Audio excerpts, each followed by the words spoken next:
Hi everyone, today we will talk about how to fix Instagram collaboration problem.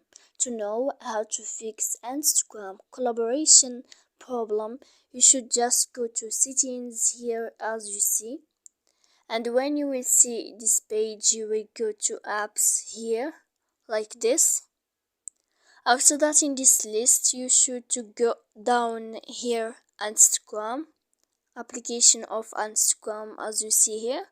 And then when you will find this page, you will go to click for stop.